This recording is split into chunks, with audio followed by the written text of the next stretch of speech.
Hey, welcome in everybody to The Ring.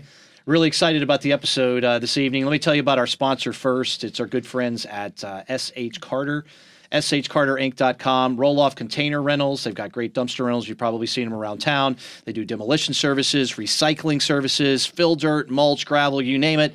Before you're doing any big projects at your house or if you're involved in any construction projects, please reach out to our friends at S.H. Carter. You can go to shcarterinc.com and ask for our good friend Steve Carter when you go there. Mark Childress here, nationally syndicated radio host Richmond Weaver, as always with us, and former Clemson and NFL offensive lineman Jim Bundren. Hey, our guest today. Welcome, sir. Thank you. Sir. Thanks for having me. Yeah, it's a Pleasure to be here. This is great. You are still in really good shape, man. Can you go block Dexter Lawrence in one of these NFL camps right now? I could try. I'd probably That's more than I would do. I would probably last 2 plays, and that was it. And then the body would start giving out.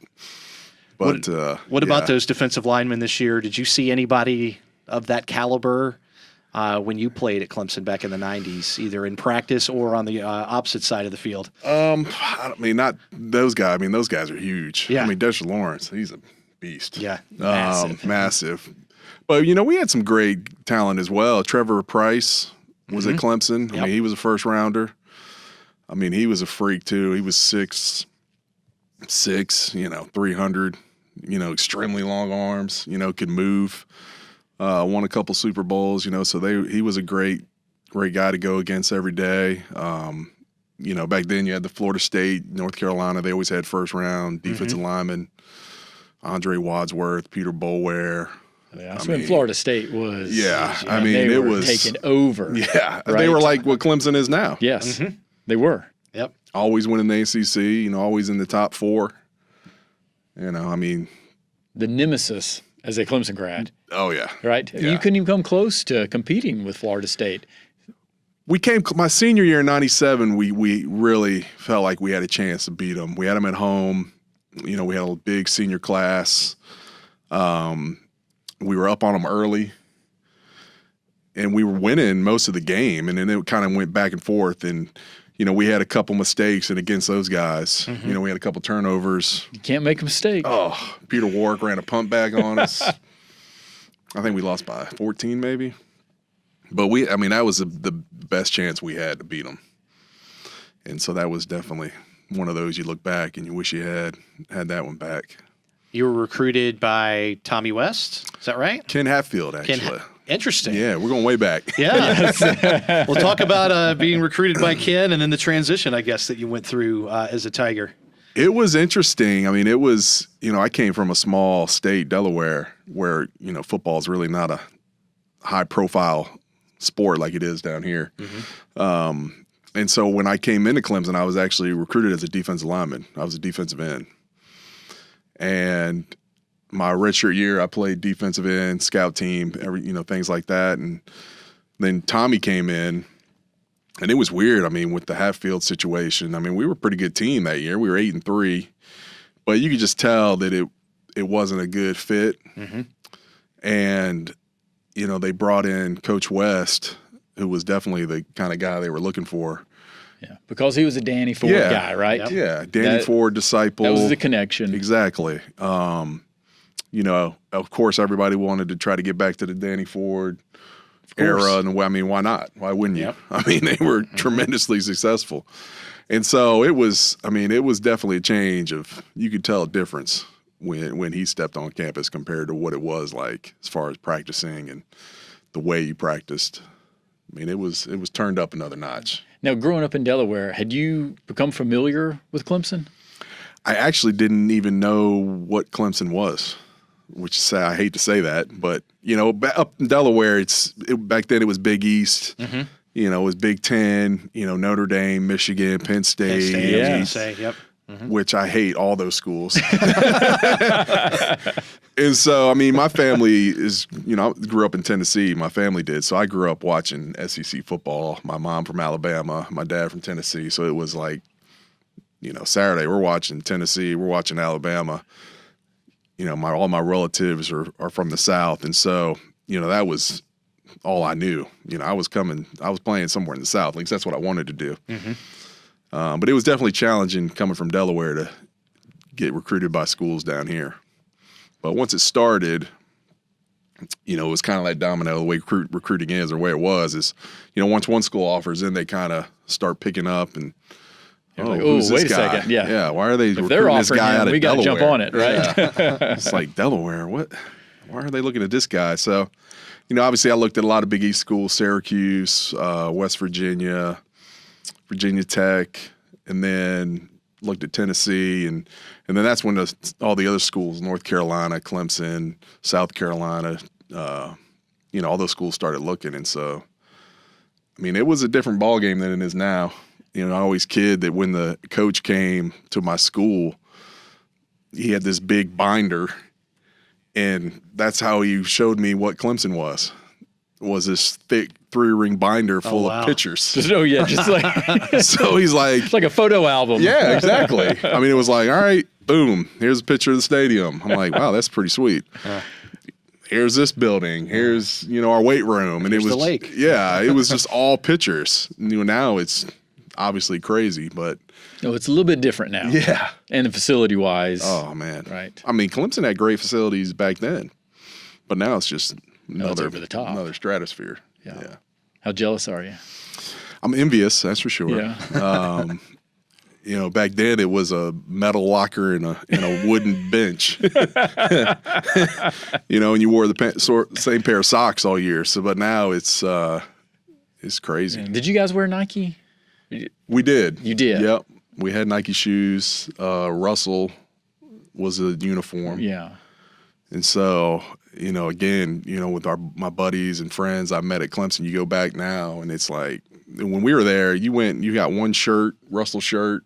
If you went downtown, they had a Russell shirt, maybe a champion shirt, one hat, and that was it. That was it. And now it's like Nike every week That's right. they come out with something new. I remember it was a big deal when Clemson made the switch to drop Russell and champion and just went all Nike. it was in the news. Mm-hmm. It was, I can't remember what year that was, but I remember just as a fan thinking, gosh, about time. Why did it take so long? But to your point, there's a lot of the country that didn't know Clemson. Right. They do now, obviously, but back in the 90s, there as much as, we want to say that Clemson was a national program, it really wasn't back then. Mm-mm. Well, even with the TV, like the ACC network, it would go up to Maryland and that's it. Yeah. Because of Maryland was in the ACC. That's right. Well, that's a good point too. Yeah, from a technology standpoint, now teams have the ability to spread their content out on so many different platforms. Where back in the day, you were very limited as far as what content was actually even going to be reached, because not every game was even on TV. No, and I don't think, and that was one of the selling points to come to Clemson was, hey, we're going to be on TV 4 or 5 times a year. Yeah, 4 or 5. And you're like, wow, that's awesome. And I don't even know if they had national televised games, college football games back then. They might have maybe a night game, but They did a lot of regional stuff. Yeah. So I was trying to wonder if Clemson would have appeared on your television set in the 3 or 4 years leading up to when you came down. no, not at all. Like I said, Yeah, it probably was not. Maryland was the cutoff for ACC games. So you had Delaware, or Pennsylvania, or New Jersey. You didn't get ACC games. That was it. You had to. I actually remember with some friends of mine in high school, we actually drove. Delaware and Maryland right next to each other. We actually drove across the border into Maryland to go watch a Clemson game. Oh, That wow. was the only way that I could watch them That's crazy. when I was before I came my first year. Why'd you pick Clemson? You said you didn't know a lot about him, and you were getting recruited by a lot of places. What was the final? I think it was the tradition and the people. I wanted to come down south. Everybody's a lot nicer down here, as you know. And so had a tremendous tradition, winning program. I love the campus. I know. I think the campus sucks a lot of people in. Oh, it's just got this gravitational pull. Yeah. It really it's, does.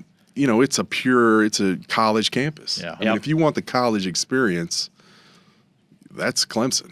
It's all right there. It's intact. You don't have to, drive on city streets. Yeah. You don't even need a car. You don't even need a car, exactly. You don't. I didn't have a car my first year. You don't need one. You can walk to all your classes. You can walk downtown. You could walk to the athletic complex. I mean, whatever you need to do. You can walk to sporting events, when basketball's playing or football or whatever, baseball. I mean, it was a total package for me. I mean, That's I didn't, awesome. You go to Georgia Tech, you're in a city. In other schools, you feel like you're in a city. I wanted to have that traditional college experience.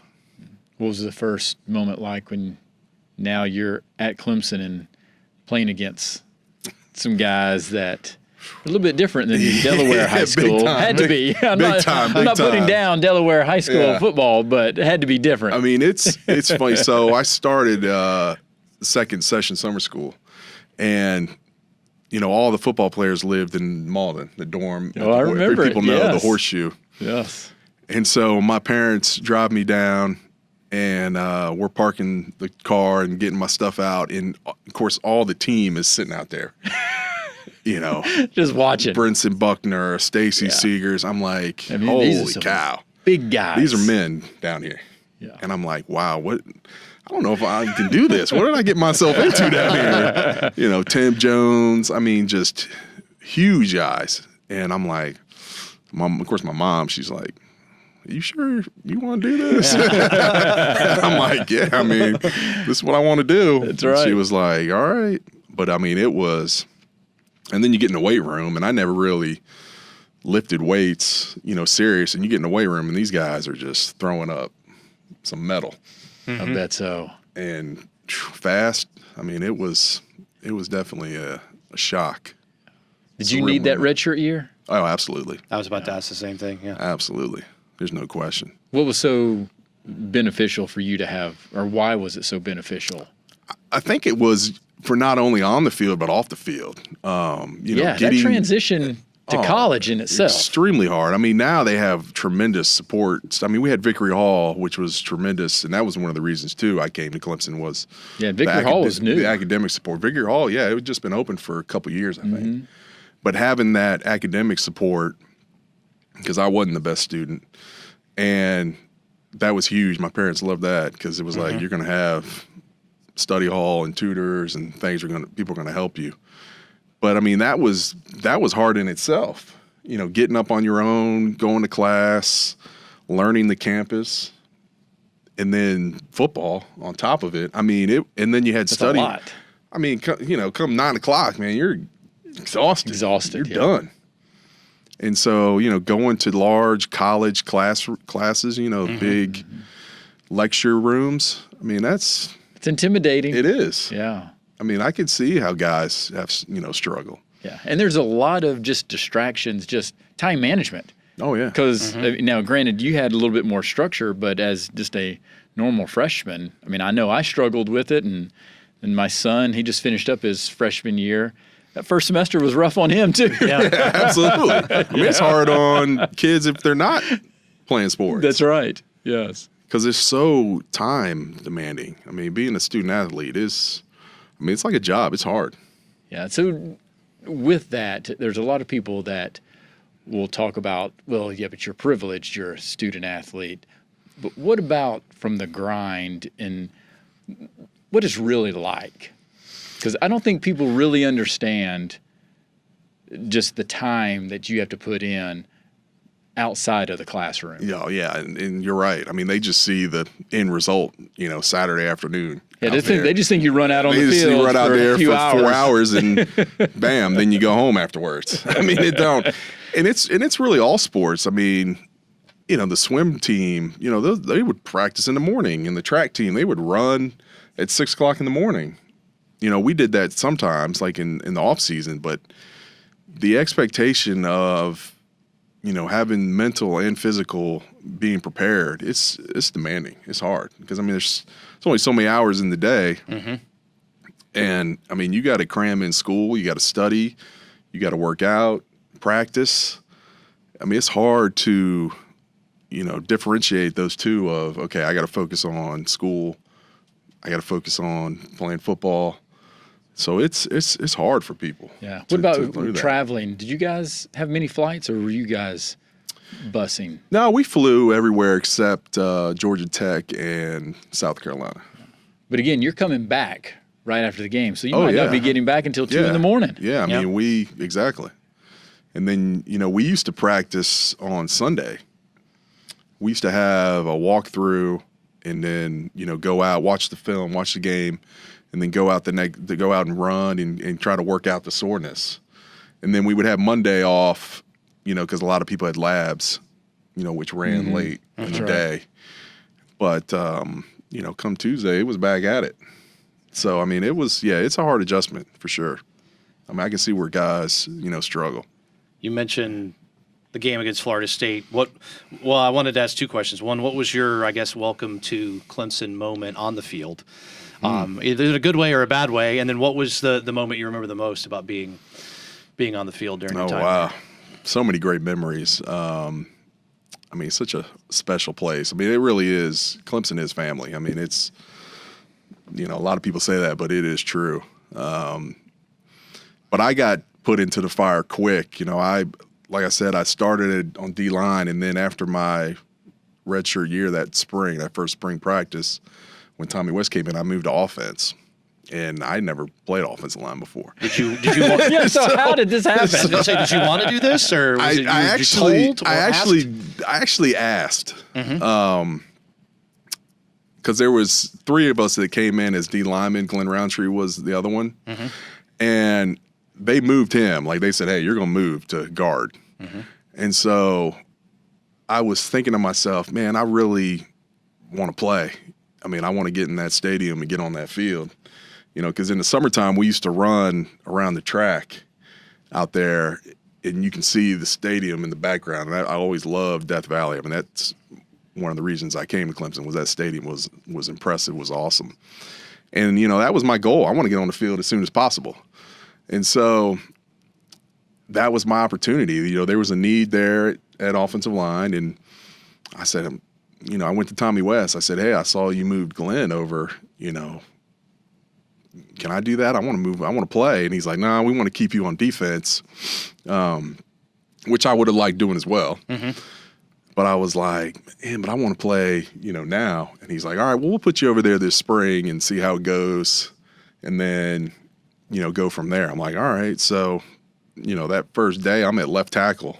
Which, I thought That's your welcome to Clemson. Yeah, Right there you go. There's Wardell Rouse and Tim Jones and I'm like, Darnell Stevens. I'm like, all right. So, I mean, I'd never gotten a stance for offensive line, never pass protected. First time. I can't tell you how many times. So you do a one-on-one pass drill with the D lineman, and it's just, they know it's pass, we do. It's just one-on-one. I can't tell you how many times I would come out of my stance and just be like, just air. Like, the guy's already passed me. I went this way, and, I was like, wow, this is hard. I used to call home and be like, there's no way I can do this. My parents were very supportive. Were like, no, this is what you wanted to do. You're going to do it, And so that was... Yeah, now were they saying it in terms of like, we believe in you, you can do it, or was it like, hey, you got to stick it out, we don't have quitters in the family? Right, well, part of that, I mean, my dad was always... kind of both. He was very big on, when you start something, you commit to it, you're going to finish it. And, there was times when I was like, there's no way I can do this. And he was like, no, you just keep doing it. So they were very positive. Were the coaches positive? They were. How? I mean, they knew that we were young. We were both freshmen. Glenn and I were both freshmen. We had young guys next to us. Will Young is who I played next to. He was only sophomore, maybe a junior. Yeah, that sounds right. Yeah, I think he was a junior. And so, he helped me a lot when he could. I'd look over to him and be like, what's the snap? I'd forget the snap. And he would just look at me like, I'm not telling you, because then that guy's going to know. Exactly. And I'm like, come on, man. But that was definitely, so my first year, 94, I started as a freshman. and we went down to Tallahassee, and I was going against Derek Alexander, who he was a first-round pick. Yeah. I hit that guy as hard as I could, and I didn't move him an inch. Wow. I mean, it was rough. It was a rough day. But just, you knew you were big-time football. I mean, that's what, kids dream about. When did That's you what I start wanted getting to do. comfortable then on the line, offensive line, that is? A little bit at the end of '94. We went on a run. We beat Georgia Tech. We had a run where we won like 3 or 4 games in a row. But then, they always say that an offensive lineman really gains a lot between his first and second year. And I believe in it, because my sophomore year in '95, everything just slowed down. I was stronger. And, we had a great season that season. We were number 4 in the country in rushing. You could really tell the difference. We were coming together. What do you think the difference was for you? It was just, I was big. I wasn't the strongest guy, I wasn't the biggest guy, but I believed in, the details and being a technician. And so I took a lot of time of practicing my stance and my footwork and my hands. I started jumping rope, which I never could do. I would tell offensive linemen, you need to learn how to jump rope. Because offensive line is all about foot and feet and hands. Mm-hmm. Yeah. And so, that was probably one of the biggest things, because I could really get on guys quick, before they could, figure out what was going on. Yeah. So, that was huge. Did you have a moment or a block that you remember that's the one that sticks out to you the most? There's a lot, yeah, but there's one, and it was special because it was against our rival, South Carolina. There you go. And it was that year, it was '95, we were playing them down in Columbia. And it was the play where I think a lot of people have seen the highlight where Emory Smith is dragging the 2 guys down to like the 10-yard line. So on that play, I actually pancaked 2 guys on that play. Like it was running, the play was running right behind, our side, the left side. And there was a linebacker coming up to blitz, and I'm like, oh man, this play's not going to work. And so like right when the ball snapped, I hit him because he was coming up and I was going, and I hit him right out of the way, and I could feel Emory like coming right behind me. And then I just looked up. He was out of the way, the linebacker was, and I looked up and the safety was coming right, and I could tell Emory was right behind me. And I just drilled that guy, pancaked him, and then Emory was just down the sideline. That was a good one. That was probably one of my best plays. That's the one you wanted them to keep showing on film. Exactly. Like, rewind that again. Yeah, slow that down. But that was, and against those guys, that was huge. Of course, and especially down there. Yeah, exactly. Right? Now, that's obviously a moment that you can remember. Probably not many people remember your blocks, because offensive linemen, you don't get any glory, right? Nobody does. But once that yellow flag he's comes in the up, ring now. No, This he is the is, glory. yes. This is the glory. I finally made it. That's right. It took all this time He has for reached you the pinnacle guys now. to finally see the light. Here I am. This is what it's all about. But when those yellow flags come out, Oh yeah, holding, right? bad. Yeah. Offsides or holding. Offsides, yeah, hold whatever it is. How difficult is that to deal with when you're only really pinpointed for negative plays? Yes, that's right. It's hard, but it's nice. You can tell, when there's one of the color analysts is in the booth, he's an offensive lineman or some type, because then he'll call the guy, look at that block by that guy or this. He kind of notices it, but you can tell the guys that aren't, and they could care less what the guys up front are doing. Mm-hmm. Yeah, they want to see what the athletes are doing. Just follow the ball. That's right. Yep. But everybody knows it all starts up front. If you don't have the guys up front, it doesn't matter how good. You got to be in the trenches. That's right, man. You got to control the line of scrimmage, and I think that's.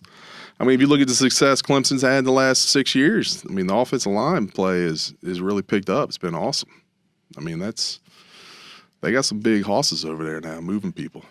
So that's fun to see. And how many games did you end up starting? Because didn't you tie a record or what set was the record? Yeah, 47 in a row. 47, Man. I was blessed. Every game Every that game. you were at Clemson. Yeah. So I guess, so when I guess after the spring practice, Something happened. Coach West was like, "All right, we'll keep you there," and then go into fall camp. And next thing, I guess the first game of the year, all right, you're starting. It's like, all right, and then the rest, never missed a game. I was very blessed not to have any injuries. I was going to ask you, no injuries. No huh? injuries. And your hands are in pretty good shape too. I always look at the linemen. Well, you got a couple yeah, fingers over going there. sideways there. Yeah. Yep. This one's pretty bad. When did that happen? This one I heard, I was with the Cleveland Browns, and we were playing the Cowboys, and I got caught in the face mask. Oh. Yeah. And so he went that way, and my finger just kept going and didn't want to come out of there. And so it felt like it hurt during the game, but I really didn't notice until after when I was in the shower and washing my hair, and it popped out. I was like, wow, what is that? Yeah. And I'm like shaking it, and it's like going crooked. And I was like, wow. And it's never been the same Never since. been. The Yeah. You were yeah, saying your you were hands took a beating. You're saying you were a technician. How did you learn what you could get away with as an offensive lineman? Yeah. Yeah. How many times were you actually holding? Yeah, they just didn't see the it. secret holes or the secret moves. They don't call it throw the flag, Richmond. It's not a hold. You got to get away as much as you can. Of course. They say there's holding on every play. So I'm just curious, is that something that you learned? Did guys pull you over the side and say, all right, here's how you do it. Here's what you can get away with. Here's what you can't. And it's sometimes, and I think now it's getting worse where they call holding more. I used to, that was my focus was, when I come off, I'm going right here and I'm grabbing you. And now, I would try to You're trying to steer them. But now they almost call that for holding every time. I understand if your arm's around the guy and he's trying to get away and you're pulling him. But now it's like if you're steering a guy and you take him to the ground, I think that's a great block. And now they call holding on it. So I think we got away with a little more back then, which is good. But so when you're watching a game, how much are you watching? Do you focus on the line, or are you able to just enjoy the game and watch as a play develops? I try to do a little bit of both. I obviously love watching the line, and I always watch their foot, their first step. I can tell, no, that guy's going to lose that block because he's not stepping right. You gain so much by that first step. Your hands, and it's in a split second too. Right? And I guess that's kind of what helped me was coming from a defensive end. I guess I had some quickness to where, that translated to where, I could really get on somebody quick, before they were coming out of their stance. But that's what I look at. But I try to, enjoy the game and follow the ball. But it starts up front. Oh, it does. Did you miss tackling though? Yes, I did. I loved getting after the quarterback, getting sacks. That's the fun part of it. Exactly. There's not much fun in just blocking a guy. It's much more fun to beat a guy and make the tackle or get to the quarterback. That was tough. That was a tough transition. I know. That just seems just in the offensive line, the trenches there, that just seems like it would just be so monotonous. It's just there's not much going on. The same. Right? There's a lot going on. Yeah. But not in terms of. You're within a few yards of. Yeah, and it's hitting guys. Just it's stand up hit. Yeah, it does get. It's because you're doing the same thing every time, which is what you need to do. You got to be consistent. You got to be consistent. Take the same step. The guy next to you's got to take the same step. You got to work together. So it is robotic at somewhat, and it's not. D line, you can, it's like get the ball. Yeah, line up in a different place. Yeah, you can move a little bit, and that makes it challenging when you're offensive lineman when the guys are moving, and you got to figure out what's going on, get on the same page. So that spices it up a little bit. Yeah. So when you're there, crowd's going crazy.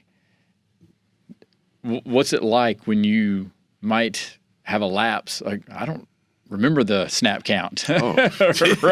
Trust me, that happens a lot. Okay. Yeah, because also so how are you focusing? Because imagine the defensive line, they're yelling, they're barking also, right? And the crowd noise, it's, we're playing in Tallahassee or, in the dome. I mean, when you're playing tackle, you're far away from the quarterback. Yep. You can't hear them. Mm-hmm. I mean, I can't tell you how many times I would come back to the huddle and be like, and you got to be louder. I can't hear you. And so now when that happens, I'm almost, looking at the ball to see when it snaps having to block the guy. So, I mean, that's a huge disadvantage. That's why I always say, be loud in Death Valley because it's hard on the offensive lineman, and it's been that way the last few years. I mean, there's been a lot of procedure penalties. Yeah, I've definitely seen It's changed some games. Yeah, it sure has. Absolutely. Yeah. I mean, teams have gotten backed up. Agreed. When did you know that you had a shot to make the NFL? I mean, it was always a dream, and I think when it really kind of set in was, after my sophomore year, 95, when we really had a lot of success, and I thought, wow, this is pretty good. I might be able to do something with this, but you can never tell. I mean, it's every year it changes. But there was one time going into my junior year, right after my junior year, or in the middle of it, and Dwight Clark, God rest his soul, great Clemson man. He came back and he was watching film of some other guys he was scouting, and he came up to me and he was like, "Hey man, keep doing what you're doing. You got a chance to play." And I was like, "Wow." I mean, Dwight Clark's telling me that. Of course. I'll listen to that. I mean, I'll believe that. And other guys like Joe and Jeff Bostic would come back, and they would help me during the springtime and the spring games, and like, man, just keep doing it. You're getting better every year. And so, hearing it from people that, have been there and done it, that's when it's kind of like, oh, okay, I might be able to do something with this. Now, at this point, have you really started taking weightlifting serious? And oh, yeah. Yeah. So I mean, how much did you pack on? A lot. I mean, I came in, I was like 250 when I came in, which nowadays is unheard of. That's a safety now. It's like a linebacker or a safety. And so, yeah, I mean, I got in the weight room and eating, 3-4 meals a day, this great Southern cooking. That's right. And so, I mean, I packed it on. I was putting on, that first summer, I probably put on 15 pounds in like 3 months. Wow. And, every year just more and more, to where my senior year, when I finished, I was like 305. 305. Yeah. So, I was a lot stronger. How many calories per day were you eating? Do you as even many know? as I wanted. Yeah, there's no limitations, right? And now that's the problem because I need to cut that mindset. And there was no nutrition table and that kind of. I mean, did they guide your meals when you were there? No. Okay, I didn't think so. Nothing like it is now. I mean, it's state of the art now. I mean, they got everything covered over there. I mean, it's incredible.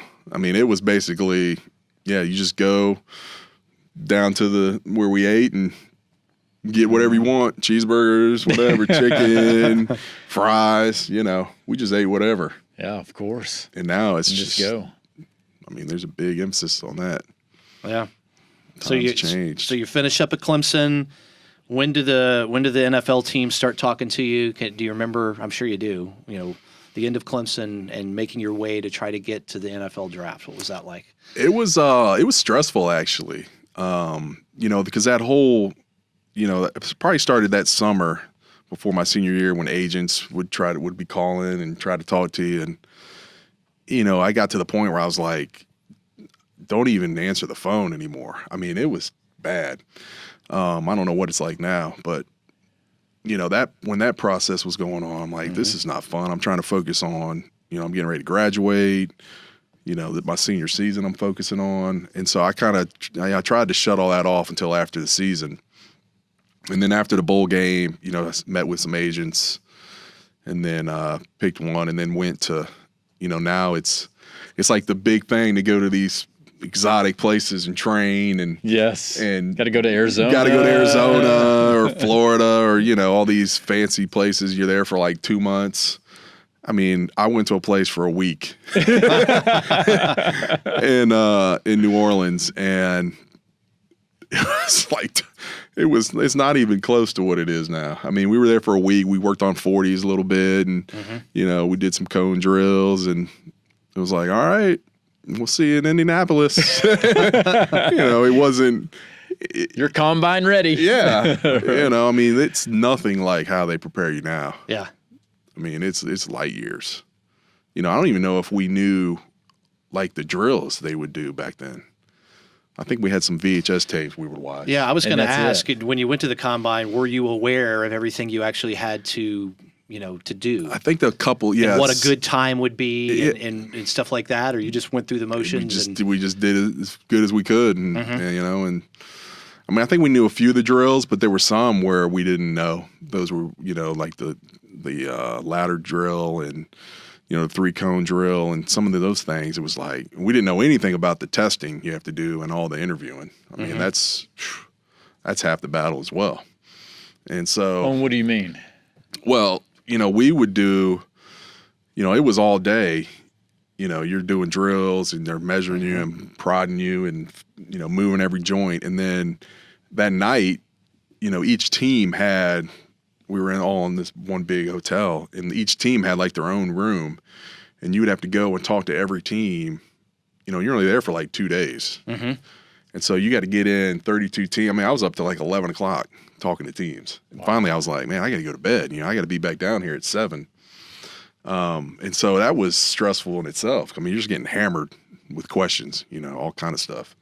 And you've done no prep. I mean, I know today everything is managed and perfectly, and here are the questions you're going to be asked and all of that. You're just rolling in there. Nothing. Hey, I'm Jim. What's up? Yeah. What you got? And it was just like assembly line. It's like, bam, go to this one, go to this one.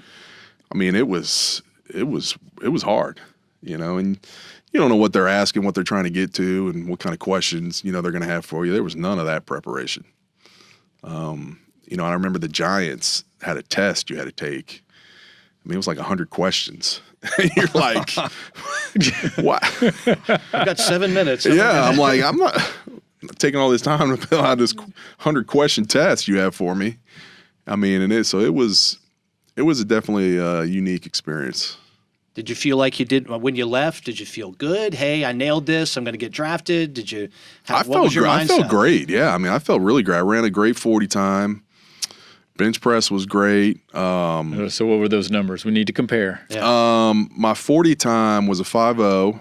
Nice. And I did 30 reps on the bench. 30. Mm-hmm. And so, jeez. I mean, I felt great. And then when I did my individual workout, I actually ran a 4.9. So I got fast. So I was like, man, this is awesome. But, offensive lineman, how important is a 40-yard dash?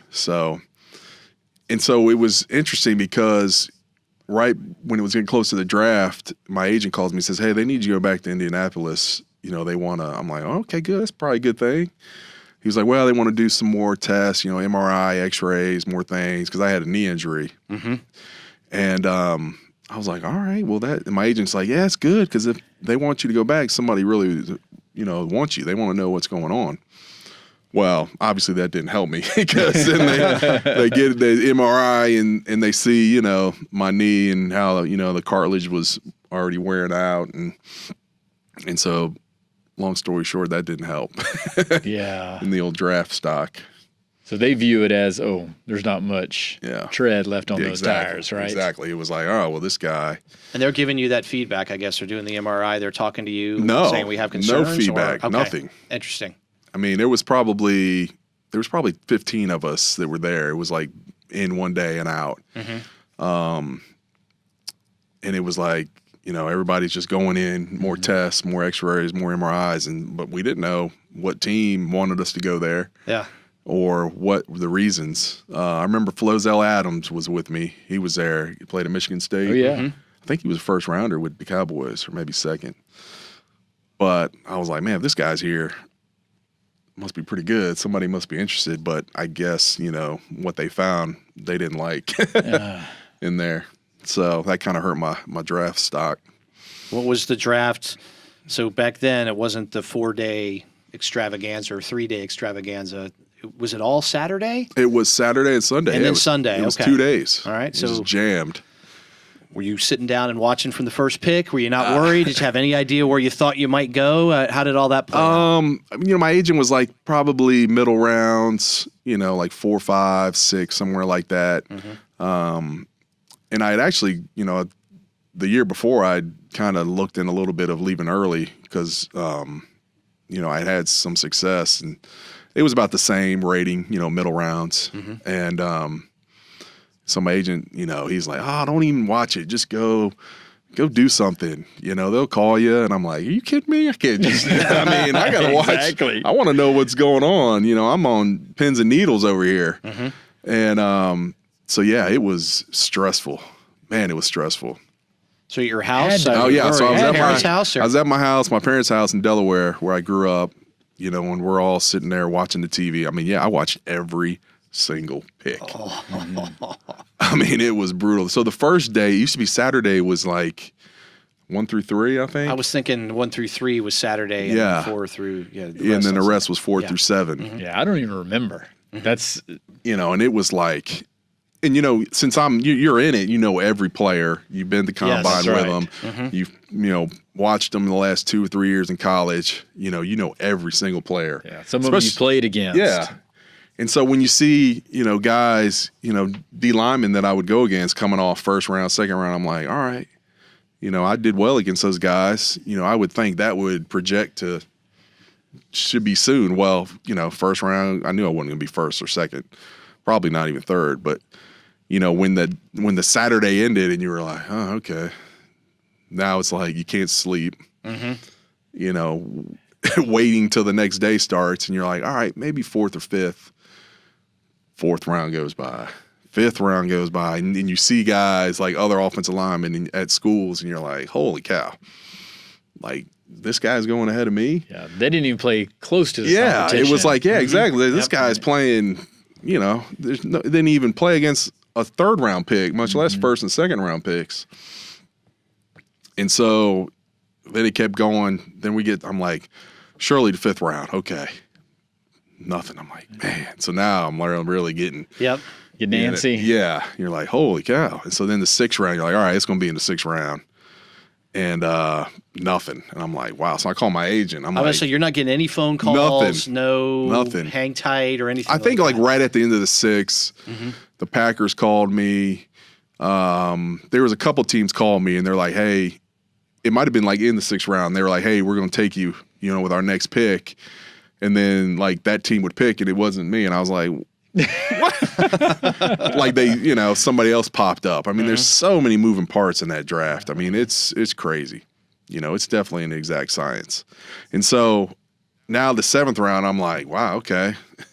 I got to go in the 7th round. And so more teams started calling. And then my agent was like, of course, I'm mad at him. I'm like, man, what's going on?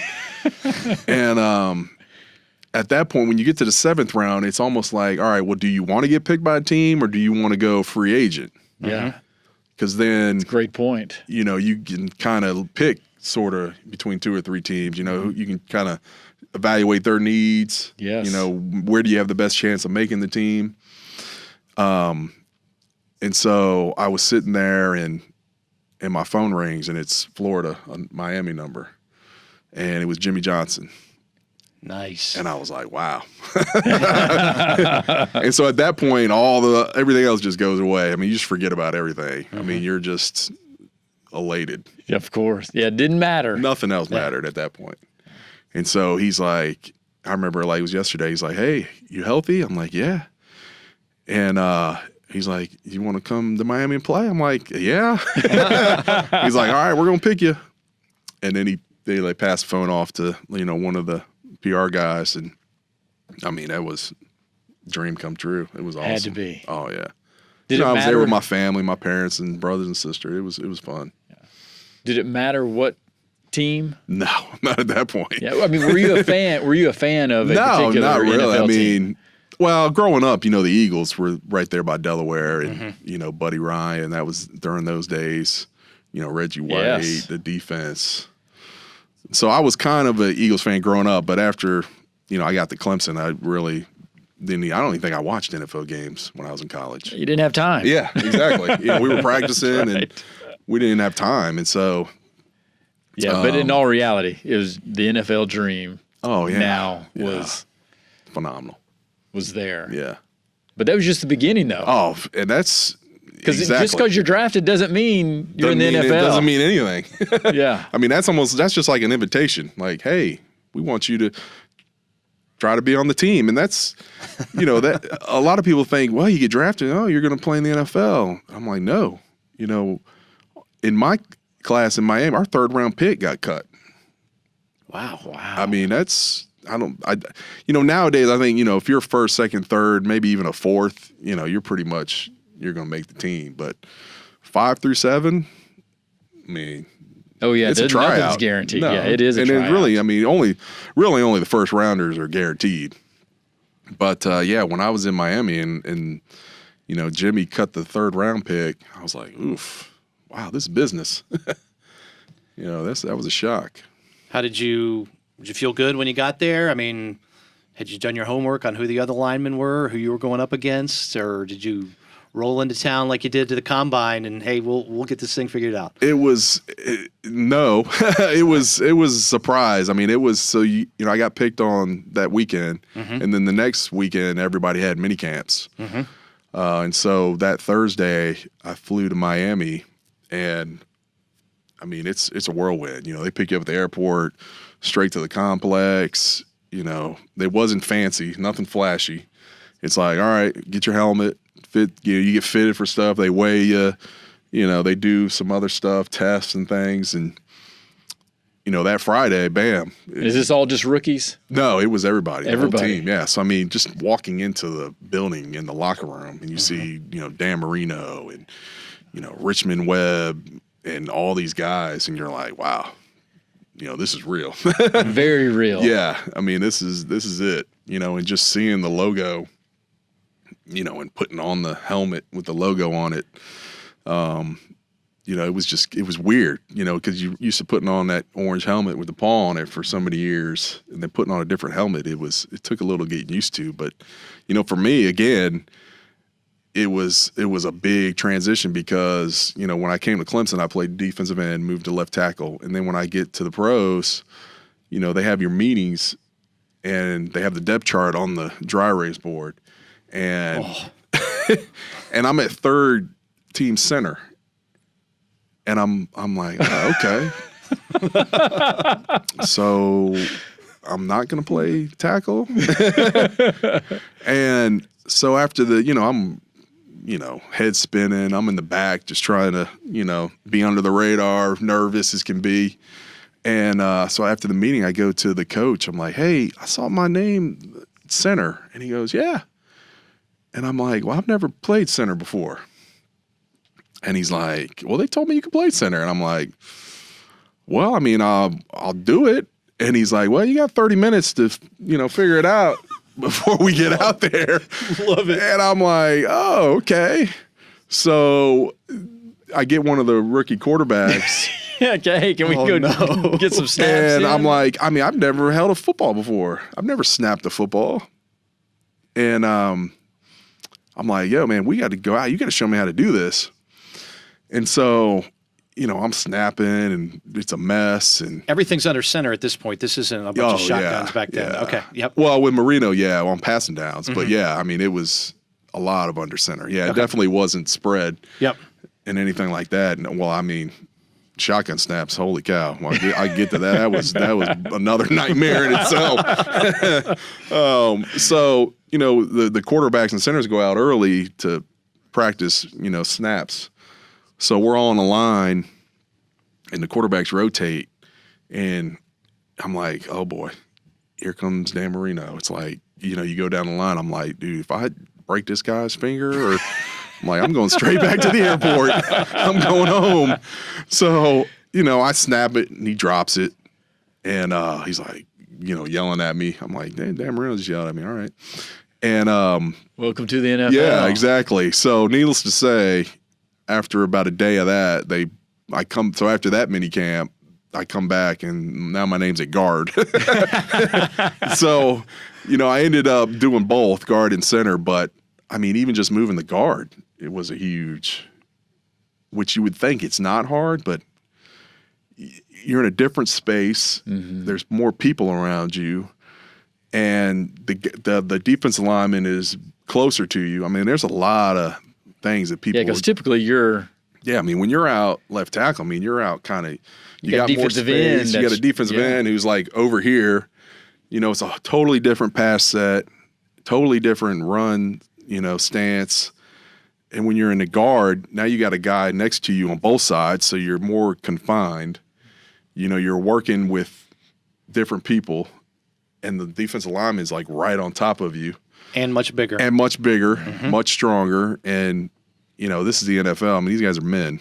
I mean, it's incredibly. This is real deal. Yeah. I mean, it's not like you're playing Duke or Wake Forest. Not to bash those schools. We know there's a difference. Yeah. But, yeah, so it was like, holy cow, now I'm trying to learn a new position, at the highest level of competition. I mean, it was hard. Yeah, that just amazes me that they would just put you in different positions knowing that that's not what you played in college. That just doesn't give you a chance. Yeah. Yeah, I mean, that's... Another thing that was probably different back then than it is now is, I would think. Well, yeah, exactly. Like if I was going to Clemson right now, there's no way I would play tackle. Mm-hmm. I mean, I'd be a center. I mean, there'd be no debate about it. That's what I would be. I would come in at, and I'd be undersized for that. Mm-hmm. Yeah, so you're basing that just on your size alone. Yeah. Yep. And so, part of what kind of affected me was my knee, the health of my knee, and then that I was changing position. You look at, like just this past year, Mitch Hyatt, that's pretty much the same thing. What he went through is what I went through. Yeah, I was going to bring that up. I still can't believe he didn't get drafted. Oh, me either. I mean, this guy was incredible. 4 years, playing against the best talent there is. And he did great, on national championship stage, everything. Yeah, let alone what he was going up against in practice. Right, exactly. Yeah, I mean, going against first rounders in practice.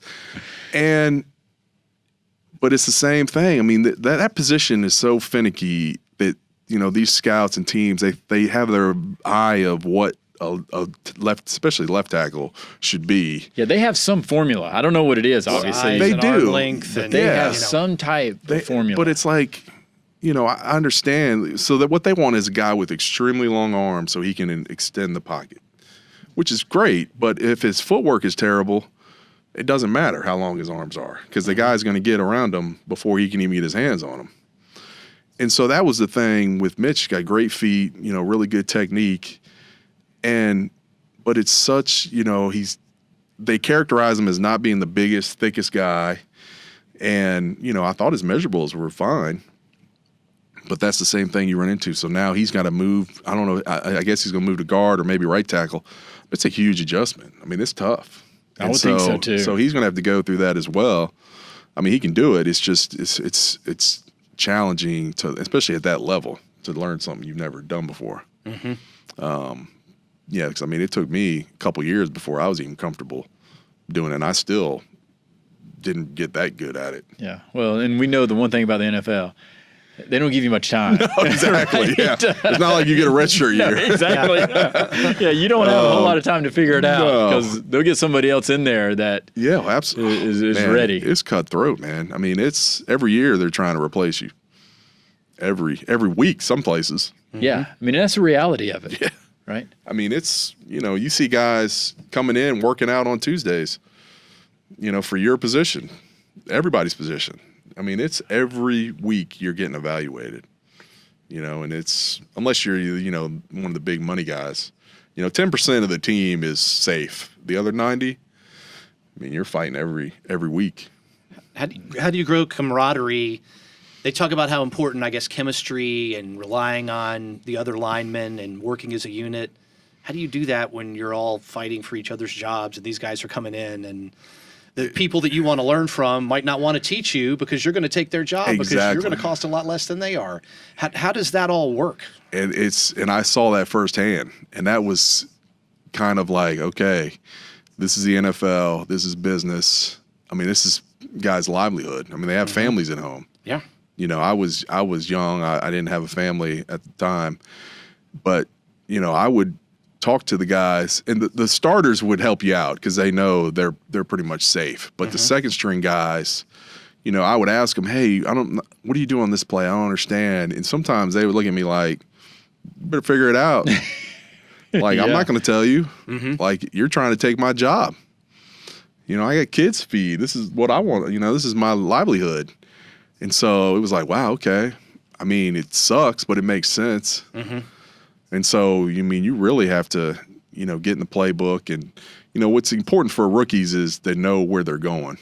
You know, don't make the mental mistakes. And then you can have, you know, be able to more opportunities to get more chances.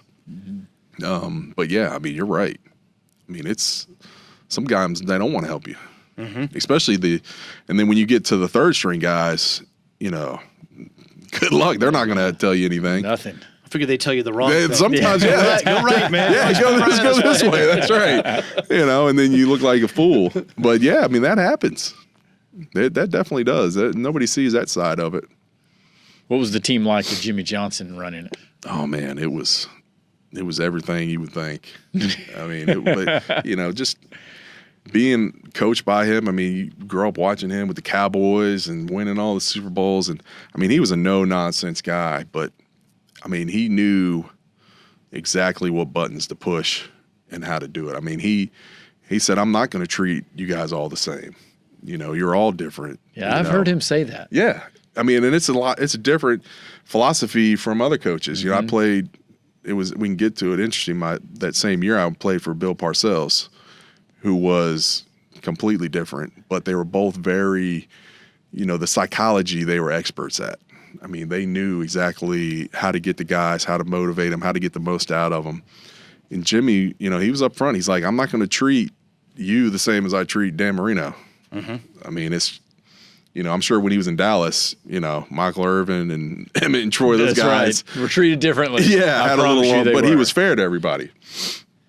I mean, if you worked hard and produced and played and, you know, then he was fair with you. And, you know, you could definitely tell the guys that, you know, were in the doghouse with Jimmy Johnson. Really? Oh, yeah.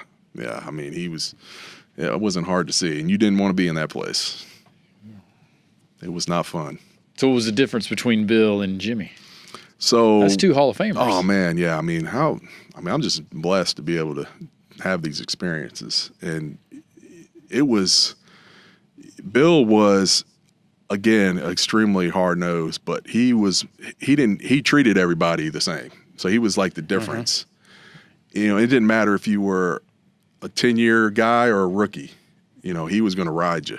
You know, and he was going to pick on you. You know, Jersey guy. You know, Jumbo Elliott, who was his left tackle with the Giants, played forever. I mean, he would get on him every day. You know, he'd be like, this young defensive end, you know, he's going to get after you this week, Jumbo. He's going to beat you. I mean, it didn't matter if you were a rookie or Brian Cox was one of our linebackers. And we came into practice on a Tuesday, and there was an empty gas can sitting in his chair at his locker.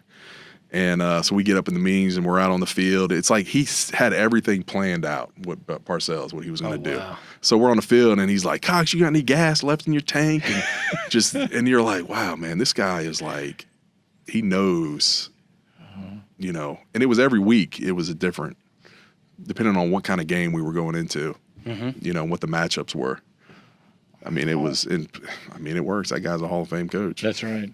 When did it become too much of a grind for you? When was that moment that you're like, all right, I don't know if I played long enough to get to that point, but I knew. But in terms of continuing to try to make NFL teams, the problem I had in the NFL was I went at Clemson 47 games, no injuries, and then I get to the NFL and it's like every year I had an injury, every offseason I had a surgery, and so it wasn't the mental. Well, the mental and the physical ran together, but it was of like, man, I got to get back, get healed. Yes. It's harder. That's a lot to keep overcoming. It is, especially when, the off season is when you're trying to get stronger in the weight room. And and you're just trying to get healthy. Yeah, when you're not healthy and you can't work out, you can't run, and you can't lift like you need to, I mean, it just compounds, and now you're behind, And so to me, that's what really took an effect on me, was every year there was something that I had to fix, which I never experienced at Clemson. It was always, all right, season's over, bam, we're in the weight room, we're getting stronger all the way, all summer, all winter. And you're feeling 100% come September.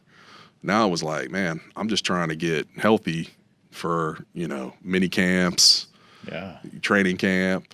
And I mean, that was the hard part for me was the injuries after that.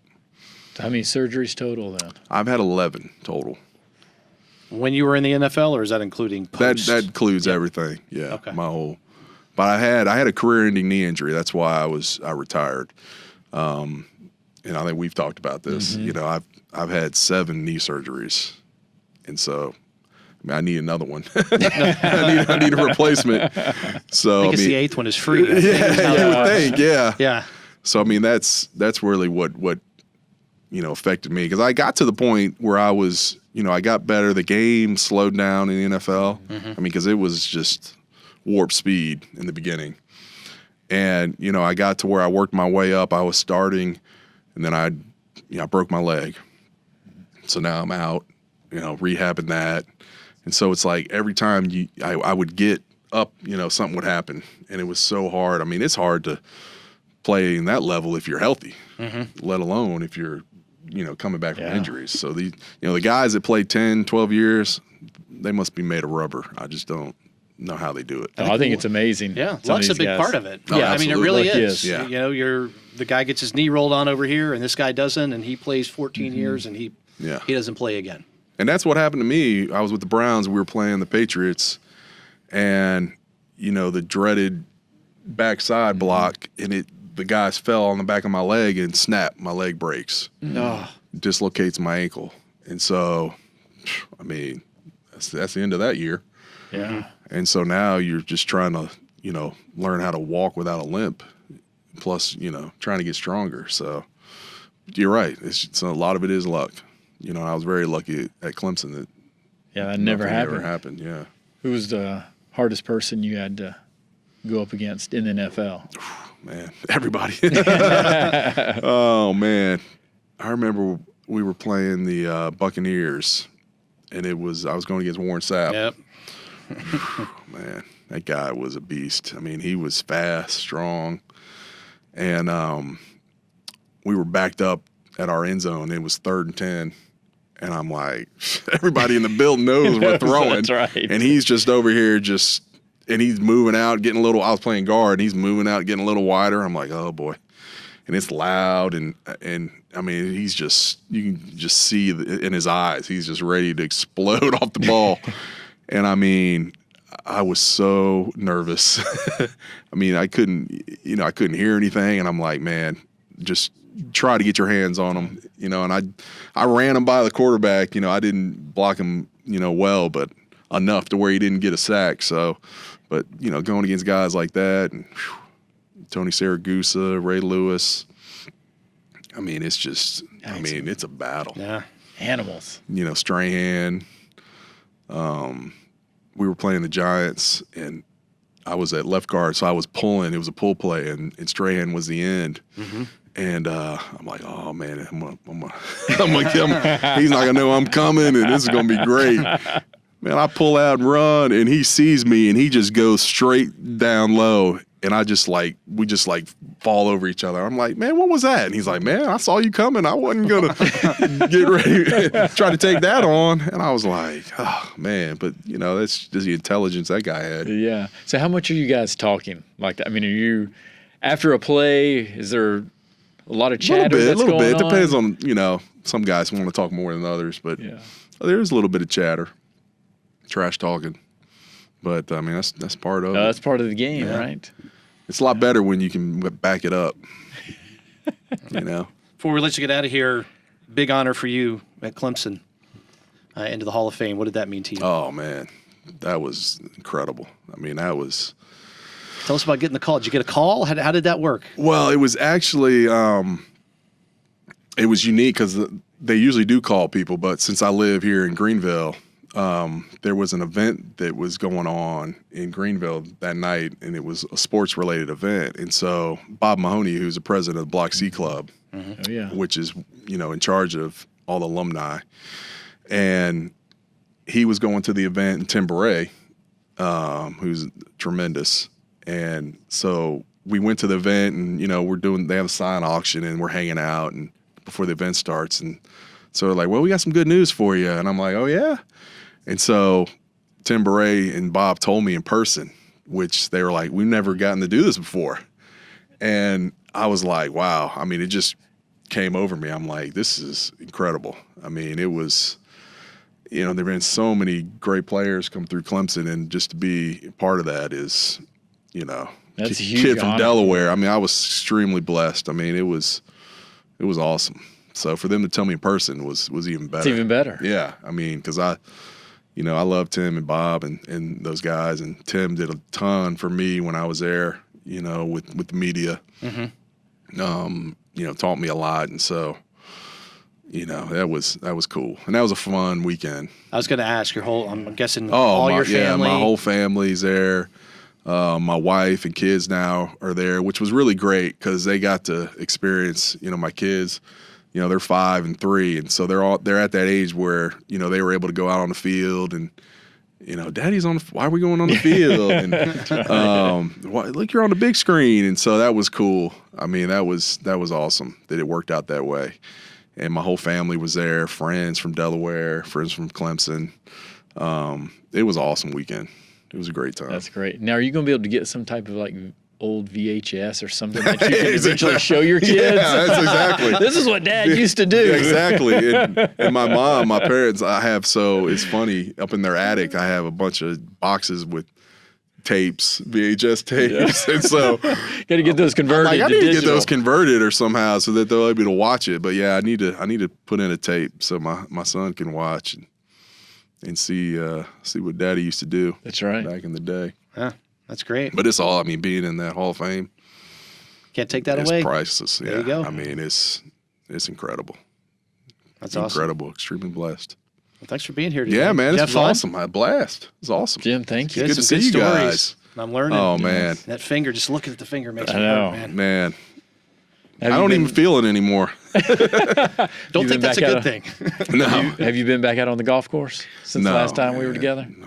No, I need to. I know that was our problem. That's what we kept talking about. We don't play enough. We were out hacking it up over at the Walker course one day. Yeah, there you go. Yeah, the best we could. That's right. If you don't play that game on a regular basis, it's hard to get good. It's very, very hard. Yeah.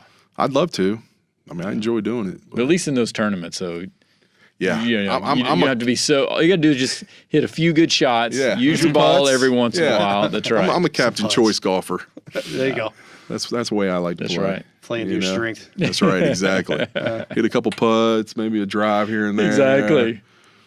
Hang out. That's what I do. You could bomb it, man. I can hit it, but you never know which way is it going to go. That's the thing. You straightened a few of them out. A couple. Yeah. That was it. It's always that's the thing, man. You hit a couple, that's what brings you That's back. You always hit that back. one. That always one. hit that one. It'll right. suck you back in. You know? You get it. Well, Jim, thanks for being here. And my pleasure. Folks, thank you for being here as well. Special shout out again, SH Carter, shcarterinc.com is the place to go. And then next week's going to be an interesting show on the ring. We haven't done a sports roundtable in a while where we just talk sports. We've been doing a lot of interviews recently. Roundtable's coming back next week. Check your social media, and I'll give you more details on that as the week progresses. Thank you guys a lot. Have a great night. See ya.